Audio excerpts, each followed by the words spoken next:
और चुनाव सब बढ़िया नहीं, क्यों? अबे बढ़िया चल रहा है, तुम्हारा टाइम बहुत बढ़िया चल रहा है, सिर्फ दो लोगों का टाइम बेकार चल रहा है, एक मेरा और एक बीजेपी गवर्नमेंट का। अबे मेरा सच में चल रहा है यार, मेरा घड़ी खराब हो गया, टाइम अटक गया था, नई बैटरी लगाई, टाइम सेट किया, उसके बाद भी नहीं चल रहा, बुरा टाइम चल रहा है यार मेरा कुछ भी। इस पॉइंट में ना मैं बोलता था ये रहा क्यूआर कोड, बट अभी 2 दिन पहले कोई CLW कमेंट करके गया है कि अरे क्यूआर कोड लगा लिया, पैसा बनाने के लिए करता है। हाँ, तेरा बाप अपनी जी देने जाता है ऑफिस हैं? तेरी माँ दूसरे के घर बर्तन धोने इसलिए जाती है क्योंकि उसका शौक है। हर बंदा काम करता पैसे के लिए करता है ना। सही बात है। फिर मैं बोल दूंगा कि बाप की चड्डी फटी पड़ी है, बेटा कर रहा है, तो चिढ़ जाते हैं लोग। बताओ, साला रिपोर्ट कह रही है कि इंडिया जो है, इंडिया का स्टॉक मार्केट वो एशिया का सबसे मतलब कम इंटरेस्टेड वाला स्टॉक मार्केट है। लोग यहाँ पे आना नहीं चाहते, पैसा इन्वेस्ट नहीं करना चाह रहे। मोदी है तो मुमकिन है। वो झुनझुना लेके बोल देता 2047 ये कहता हाँ 2047 कैसे बनेगा 2047 तक? 2047 तक विकास की ओर जो रास्ता, जो रोड ले जा रही है, इनके उद्घाटन के बाद खुद धस के बैठ गई, कैसे जाएगा? वैसी चिंता चंद पैसों के लिए जो गोदी मीडिया रात के 9 बजे अपनी जी हजूरी करता है, उस पर दिक्कत नहीं होती इसको। भाई साहब, अपने देश में साइंटिस्ट की सैलरी कितनी है? कितनी है हमको नहीं पता। अपने देश में जो अपने सैनिक हैं, अग्निवीर हैं, आर्मी, नेवी, एयरफोर्स, उनकी सैलरी कितनी है? कितनी है? अरे वो भी छोड़, हम डॉक्टर्स की बात कर रहे थे कल। हमारे देश में मैक्सिमम सैलरी डॉक्टर्स की कितनी है? कितनी है विद एक्सपीरियंस? कितनी है बेटा? अरे वो भी छोड़, राजनेता, किसी एक का पगलू लग रहा है ना तू, राजनेता की सैलरी एक्सपीरियंस के साथ टॉप मोस्ट पोजीशन में कितनी है? इन सब की मिला के जी मार ले, क्योंकि इन सब चीजों के लिए पढ़ना पड़ सकता है सिवाय राजनीति के। But Sudhir Chaudhary national TV Doordarshan पे आता है, उसकी मंथली सैलरी कितनी आ रही है बेटा? किसके पैसों से आ रही है बेटा? है बाप की चड्डी फटी पड़ी है।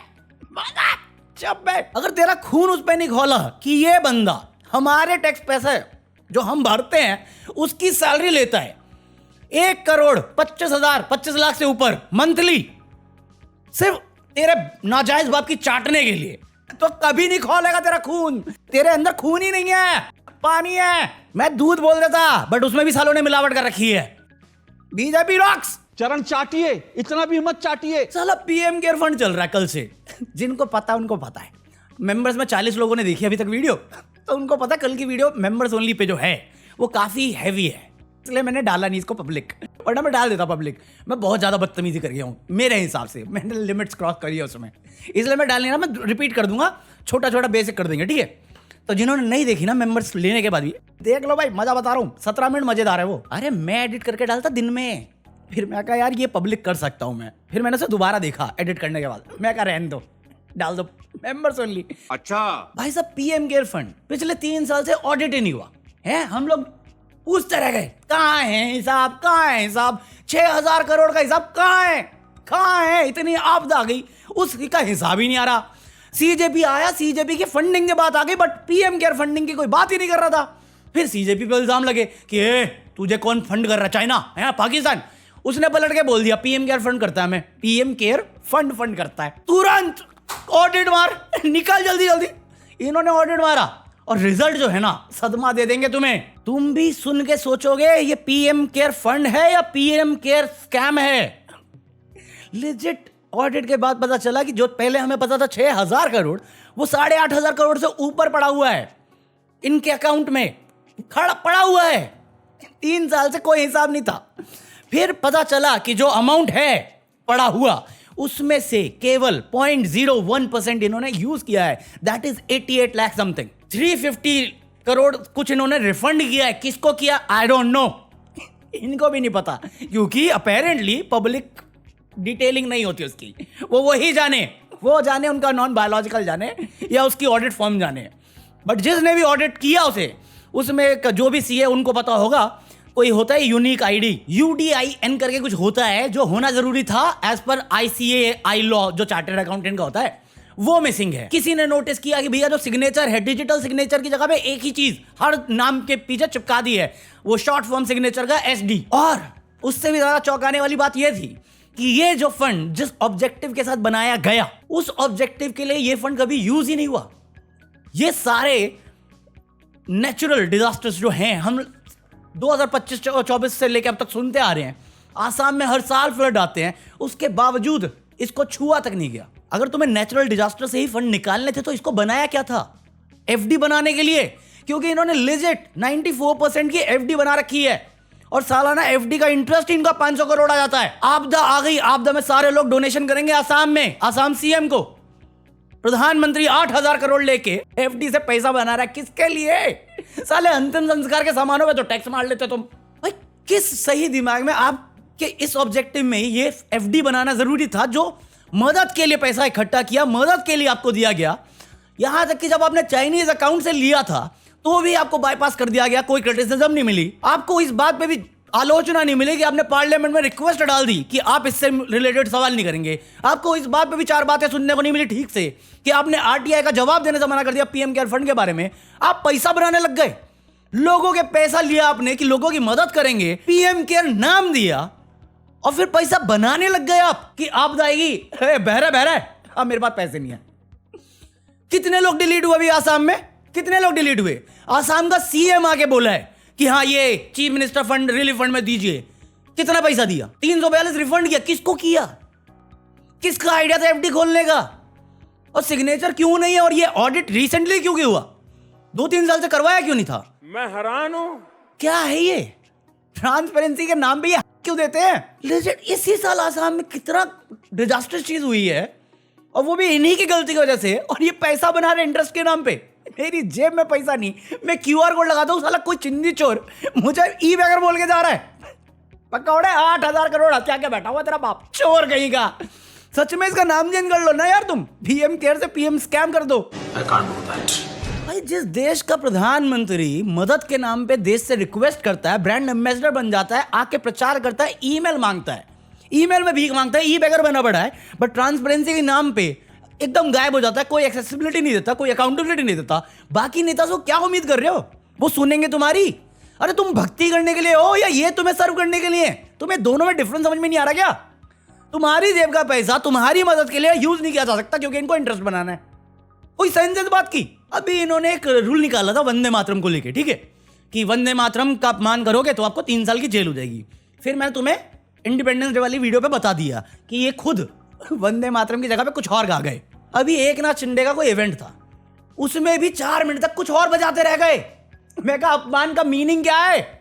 मैं यहां पे 2 जोक मारूं वो अपमान होगा या अपने नेता लोगों को भी देखोगे?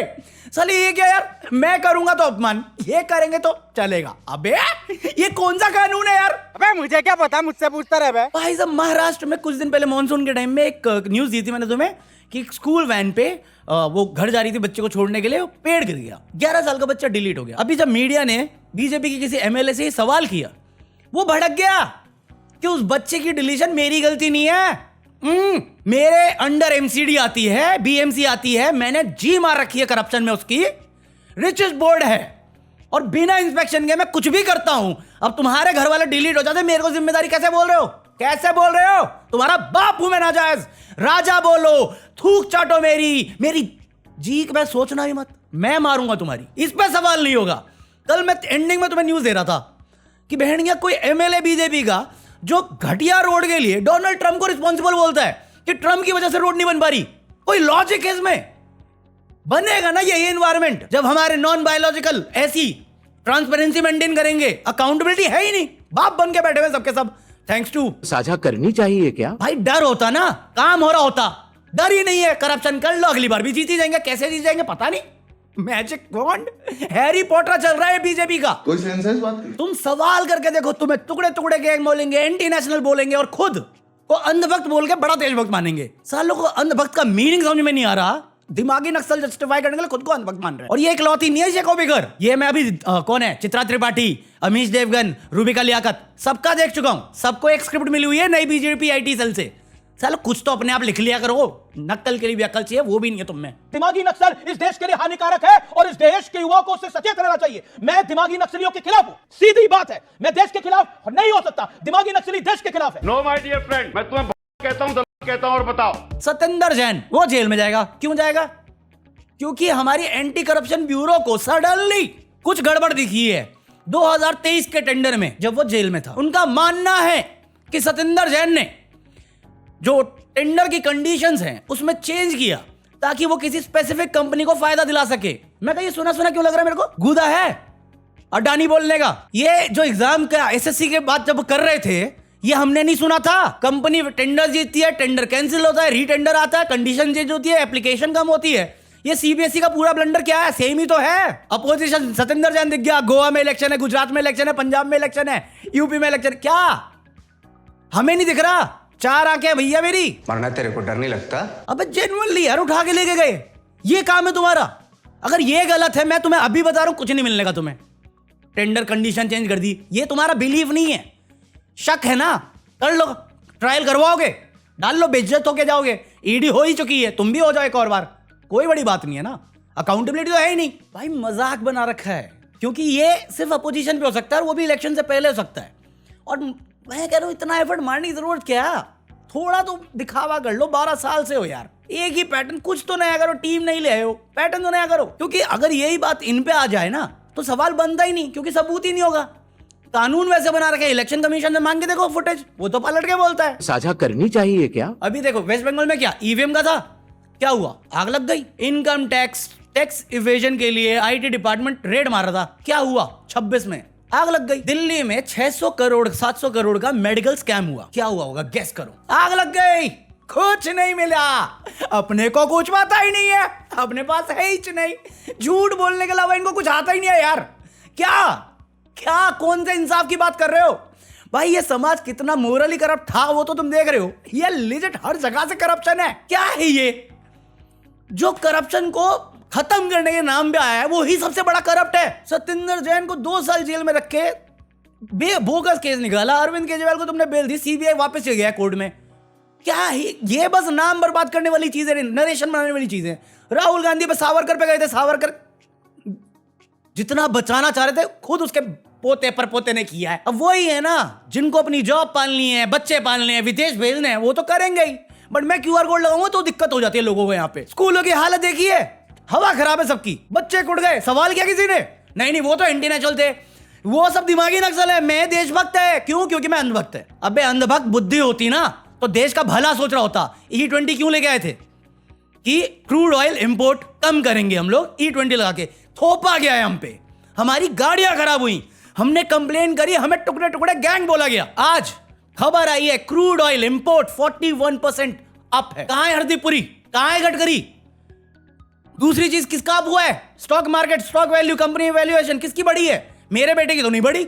बट मैं ये बोलूंगा तो डिफॉर्मेशन है। मैंने तो नाम ही नहीं लिया किसी का। क्या बोला था कि हमारे पास शुगर केन से बनता है, चीनी है बहुत है, हम तो किसानों का भला करना चाह रहे हैं। आज खबर आई है चीनी के प्राइसेस बढ़ गए, गुड़ के प्राइसेस बढ़ गए।